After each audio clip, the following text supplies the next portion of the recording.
وسلم کی قبر مبارک کے مقابل ہے۔ اس کے سامنے کھڑے ہو کر انتہائی عقیدت و محبت اور ادب و احترام کے ساتھ صلاۃ السلام پیش کریں۔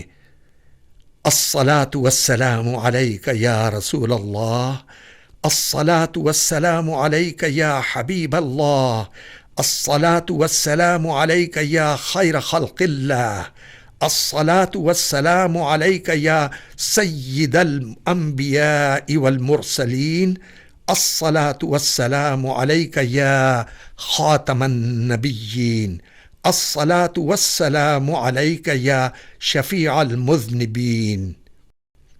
حضور اقدس صلی اللہ علیہ وسلم کو صلاۃ و سلام پیش کرنے کے بعد داہنی طرف بڑھیں تو دوسرا چھوٹا دائرہ سیدنا حضرت ابوبکر صدیق رضی اللہ تعالی عنہ کی قبر مبارک کے سامنے ہے، ان کو بھی سلام پیش کیجیے۔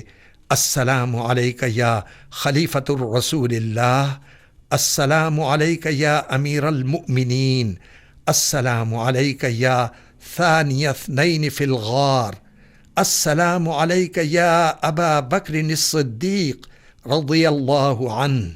اس کے بعد تھوڑا اور داہنی طرف بڑھیں تو تیسرا دائرہ سیدنا حضرت عمر بن خطاب رضی اللہ تعالی عنہ کی قبر مبارک کے سامنے ہے۔